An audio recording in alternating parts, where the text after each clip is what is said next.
Hey folks, do you ever go to the gun store without any specific particular reason why you're going in there? You're just going in just to check stuff out, and you know that you're probably going to come out with something because you got money in your pocket, but you don't quite know what it is yet?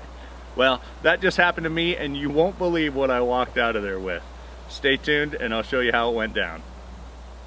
I fell into a burning ring of fire. I went down, down, down, and the flames went higher. And it burns, burns, burns, the ring of fire, the ring of fire. Hey, let's take a little imaginary journey in your mind and pretend you're at the gun store with me right now, and I just walked up to the counter. I'm at Gator's, my favorite local gun store right now. Oh, if it isn't Mark, my favorite YouTuber. How you doing today? Well, how you doing, Gabe? I'm doing absolutely fantastic. I put on a few pounds, but I'm feeling great. Good. Well, it's good to see you, and I'm glad you stopped by. I have something I think you need. Oh, really? Well, what you got? Well, let me show you. I'm not going to tell you. I'm just going to show you. Okay. Everybody needs one of these. You know, I opened the box just to make sure I knew what we were talking about here, Gabe, but I'm looking at a black powder pistol. That's right. How can you understand the Second Amendment better than by knowing where it came from with an original cap and ball 45 caliber pistol? You know, Gabe, I'm going to hand this back over to you, and I'm going to walk around the store and think about it. Well, you think about it, but you better act quick because these things are going like hotcakes. Because if the government takes your guns, they're going to let you keep this one. Well, I'll be over by the cool stuff over here. All right. I'll think about it. This will be waiting for you with your name on it. You know, I thought about it a little bit, Gabe, and no paperwork? On one of these, there's absolutely no paperwork, just a receipt. Right out the door. Right out the door. Kentucky black powder, made in Japan. Well, the more I think about it, the more I realize this is exactly what I need. I knew you'd come around. Let's write it up. All right. So that's really kind of how it went down. And frankly, folks, I have never shot a black powder pistol. I think I might have in my youth. Maybe my uncles would have had one. I certainly have never owned one, and I've never loaded one on my own and shot one. So I did a little bit of research. Let's load this thing up and shoot it. I'm fascinated.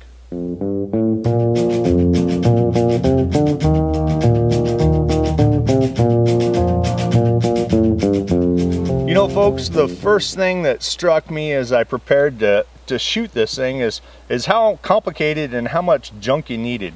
In contrast, we've got this SAR B6P that we've done the torture test on. Guess what? It's a 9mm. You need the weapon, and make sure you have a magazine, and you need 9mm ammo. It's that simple. This is really a lot more complicated. There's a lot less moving parts on this particular weapon, but you need balls. You need to have some actual projectiles, and you need patches, and then you need caps and some more balls, and you need powder, and you need a powder measure, and then you need a separate powder horn to carry your powder if you plan on shooting more than one. Look at all this complicated stuff versus we got a pistol and a box of ammo. Sometimes I really love technology, but now that we've showed you all the stuff you need, let's put it together and make some boom. So the first thing we're going to do is we're going to transfer some of this powder we got. You know, I'm not using traditional black powder. That's getting more and more difficult to buy because of the specialized storage that the retailers need. So a lot of them are all selling Pyrodex, or this is 777. This is what Gabe recommended. And so obviously we're not going to pour right from our jug into the muzzle because we need to measure it.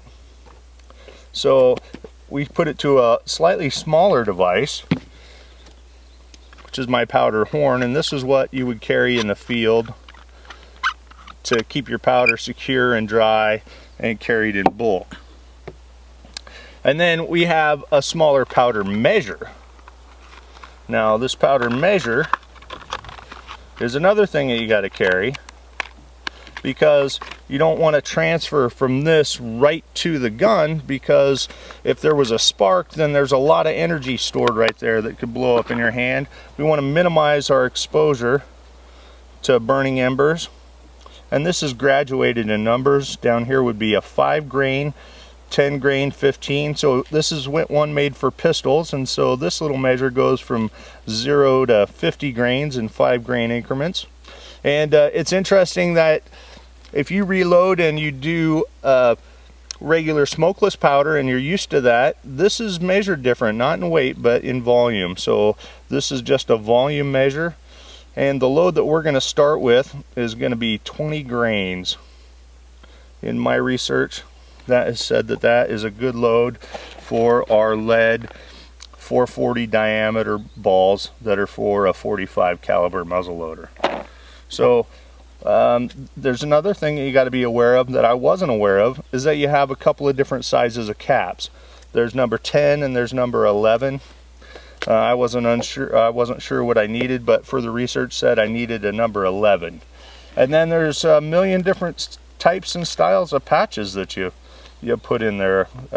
These ones, I got some that are lubed, and we're just gonna load this thing up. When I was just a baby, my mama told me, son, always be a good boy, don't ever play with guns. But I shot a man. All right, folks, here we go. It's gonna be fun. You know, I looked at the instructions on the patches, and they said, hey, start with 1 grain per caliber, as in 45 grains to 45 caliber, and then work up from there. I wouldn't use that data, because I think that's for a rifle, and if you did a rifle load in this, you'd probably end up with a front sight in your forehead, and I'm kind of afraid of that, and I don't want it. I don't want my first shot that was on YouTube to actually have the sight embedded in my forehead and blood and Tex Grebner, all that good stuff. But it'd make great content, Mark. We wouldn't want that. So I pulled out a patch, and we're going to transfer the powder from my powder horn to my measure, and we're just going to fill it up. Now this is the first time I've done this, folks, first time ever, so I only spilled a little bit of powder. And you know, one thing I did, this was a used firearm, and I was unsure if there was a round and a charge actually in this. So what I did was I extracted the nipple, and I ran a piece of wire up in there to make sure that I could see it from the muzzle end, just to make sure that we weren't double charging the thing. And so it is clear. That's one thing that I did do. And we're getting closer. So I've stuck the charge in there, and we're gonna stick a ball in here. Hey, and any of you guys that are watching this that are more experienced with this than I, and you've got tips, please feel free to put them in the comment section, because this is really just kind of a do-it-yourself first time operation. And that started pretty hard.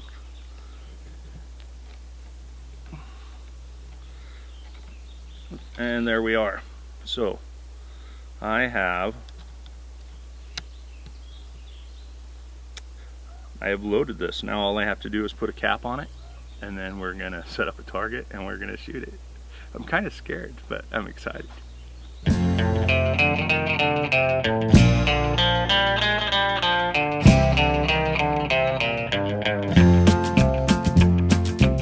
Alright folks, so I have this black powder 45 caliber pistol. This is manufactured for ultra high by Miroku, Japan.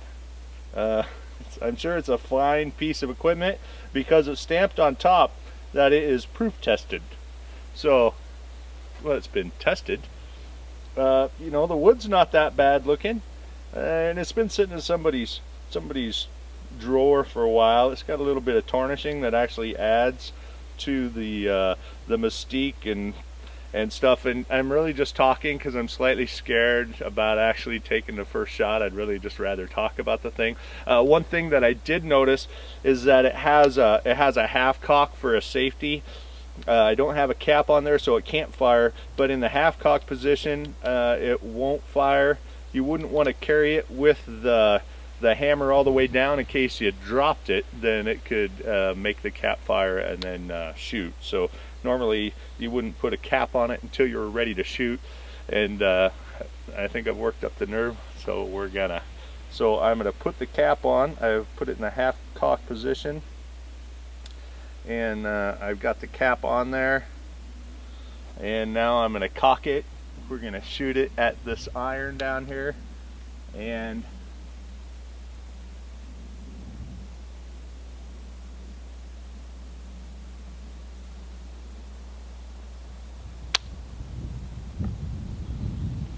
really? Pew, pew, pew. Did that just happen?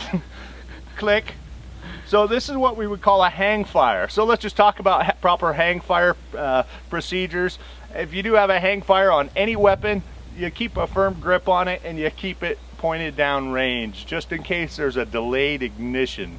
So I probably capped this thing too soft and it didn't seat all the way or something, or I don't know. I'm going to click it again on the cap and see what happens.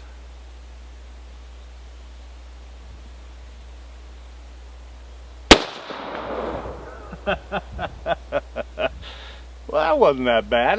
I ain't scared now. So there you have it. First shot with the 45 caliber pistol. I think I saw the lead actually smash against the steel and fall down. So let's go take a look and see if we can find it. So what I saw was actually the patch. The patch fell down by the target. I think I made a clean miss. I don't think I hit this darn thing at all.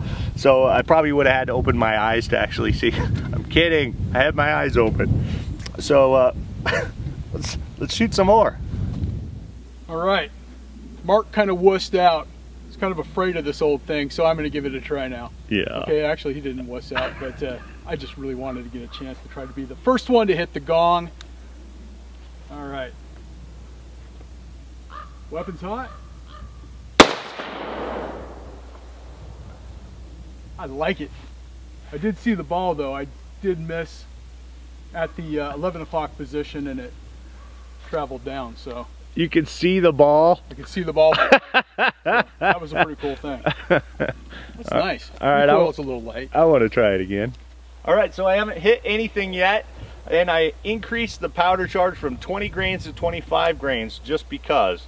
And Bob could see the freight train speed bullet traveling at about 11 o'clock. So I'm going to hold down at about the 5 o'clock position and see if I can't be the first to hit steel with it.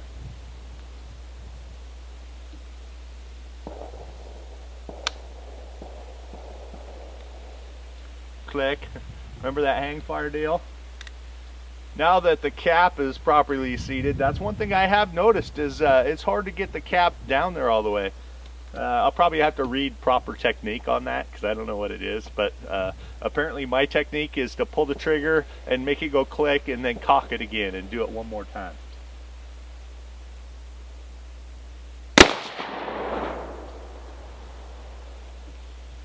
The added recoil of the 25 grains was a little bit more gratifying, and I still can't hit shit. We have yet to hit anything. I took another step forward, so I've got an unfair advantage. But let's give it a shot and see what happens.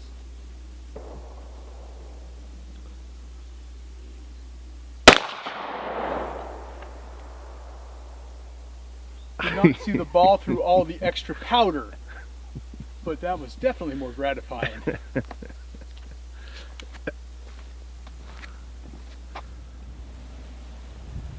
All right, folks, I'm just dying to know where this thing's hitting. We're not hitting the gong at all, so I got out the big old buck target. Normally, a big old buck, he'd be out at 100 yards. We're at about 7 paces, and I'm going to try and shoot him in the heart, mainly just so I can see if I can get him in the eye or wherever this thing's hitting.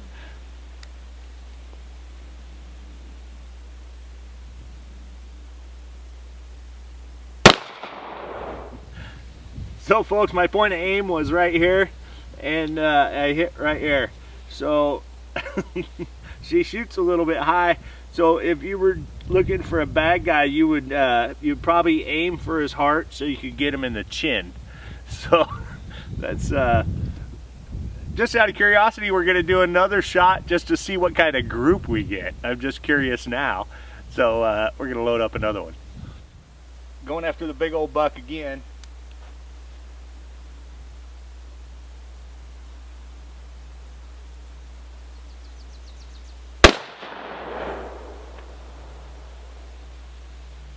Well, I'll see where we hit this time. So once again, our point of aim was right here, and now we hit here. So there you have it. Time to put a red dot on that thing. This needs rails.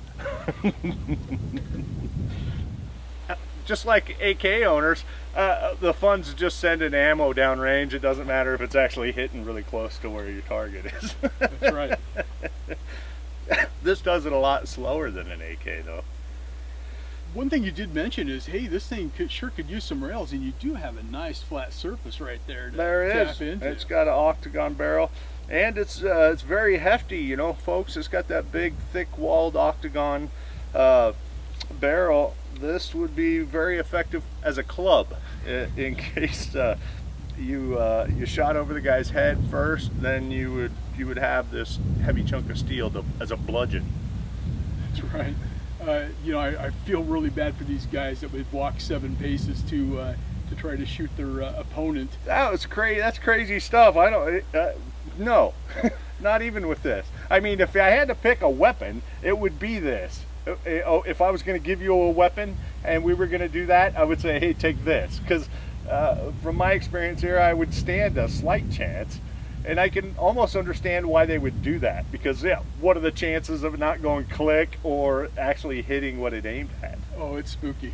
Yeah, that's crazy. But the windage was pretty tight, but the elevation, I mean, you'd have to be aiming at somebody's kneecaps to get a gut shot, hopefully, out of something like this. You know, maybe they had this sighted in for 100 yards, Bob. Maybe that's why. Maybe we'll have to bench test it at 100. That's right. We'll get out the chronograph and find out that it's traveling at 350 feet per second. Right. So this is a fun pistol, and I'm going to keep it around for just cause. Absolutely. Yeah, good times.